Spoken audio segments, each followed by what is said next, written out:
Hi, we're FineMotion team and here we present our approach ReCell for GENEA Challenge 2022.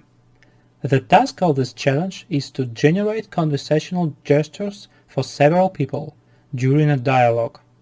Generated gestures should correspond to the spoken speech and, more importantly, look like real ones. To estimate the quality of motion, the generated gestures were used to animate a 3D model of a human. This year challenge was not the first one. In 2020, the first GENEA challenge was conducted. The main differences from the current one are using only upper body joints and a monologue of one person instead of the conversation. In GENEA 2020, the model based on sequence-to-sequence approach showed good results and was highly acclaimed on human evaluation. Here an example of generated motion. Okay, so what else? Yes, I'll tell a little story about Portugal maybe. I grew up in Portugal. When I was growing up, both my parents worked, so they weren't able to take care of me and my brother when we were very small, and I think they used to drop me to this creche or something like that, but for whatever reason So we decided to start with a similar approach in the current challenge. But before describing our models, let us provide our data processing pipeline and some difficulties with the dataset. First, the provided skeleton could look weird and differs from the conventional ones, like Blender's MetaRig. Second, there are a lot of jerks in data, especially corresponding to hands. Here you can see an example of such behavior. Yeah.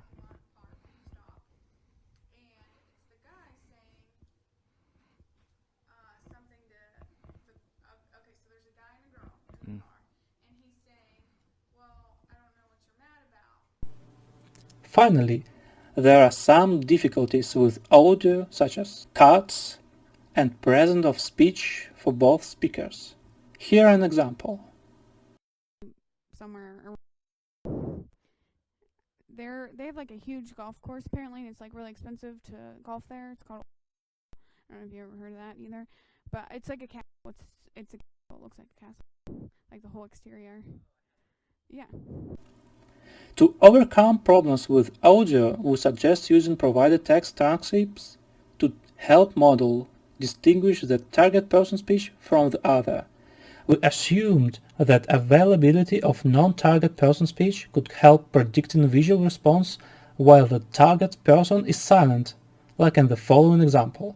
Okay, so the guy originally who was going to do the heist died because the bad gang overpowered him, killed him. Yeah. So that was that.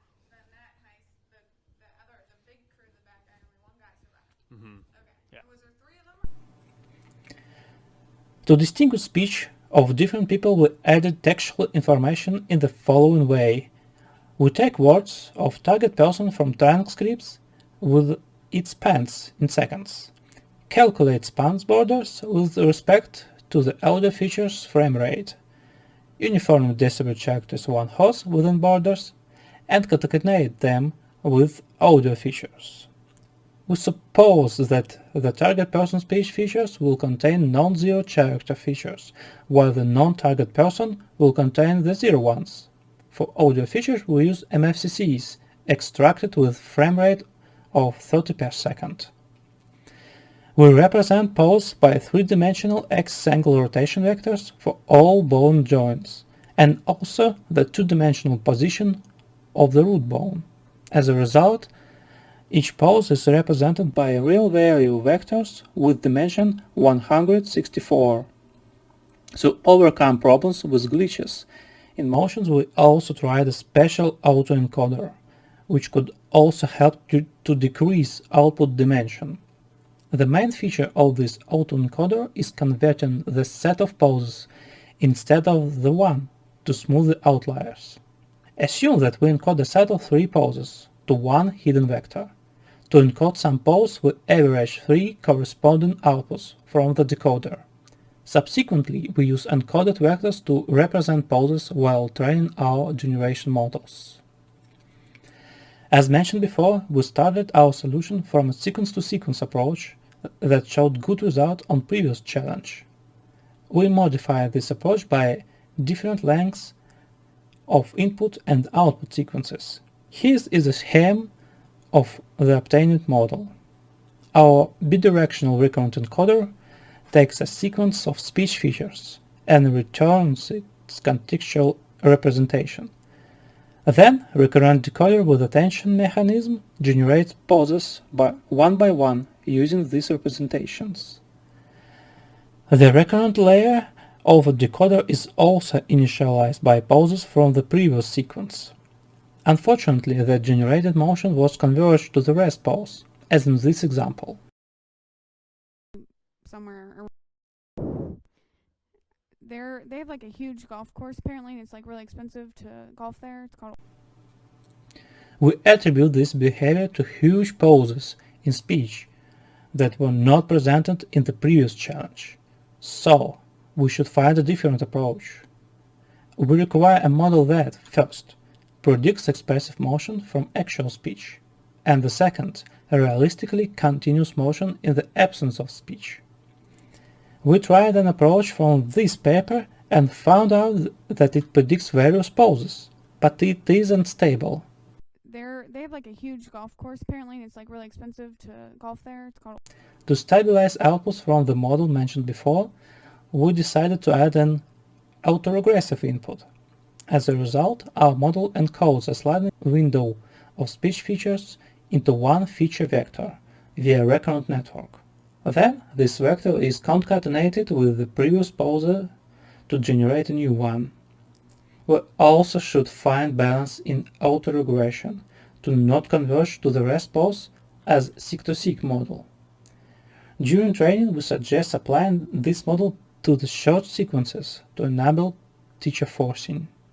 For the first 10 epochs, we zeroed the starting pose as well as some intermediate ones. Then, we substitute zeroing by taking poses from the data. This strategy forces the model to extract speech feature during the first 10 epochs and continue motion for the rest. Here is an example of our final result. Now she's like back again, like she's like my all the videos, like she's just smiling around like when take her out. Yeah.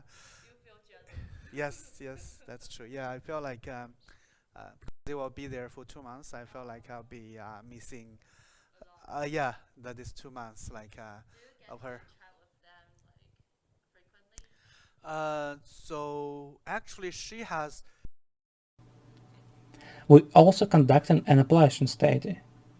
We trained different modifications of our model. First is without auto-encoder. The second is using unidirectional speech encoder instead the bidirectional one. It is also worth saying that we train our final model using data only for one person, but the auto-encoder was trained on the whole dataset, but we tried using all data to train our model. That visual results show that all our modifications were useful. You need to sleep, so they shut down. You need to sleep for 4 hours. So it's like, it's just like a great, so I'm excited for him. Yeah, it's like so different, you know. This is my third week? Yeah. Yeah. I'm brandy new. Yeah. But I like it. I really do love it here. It's pretty. I'm through filter. You? Oh, okay. That's a little. Unfortunately, during human evaluation, our model showed not the best results compared to other models, as you can see on the table. At least it overcomes the baseline. Nevertheless, we hope our observations are useful and could help other researchers. Thank you for watching.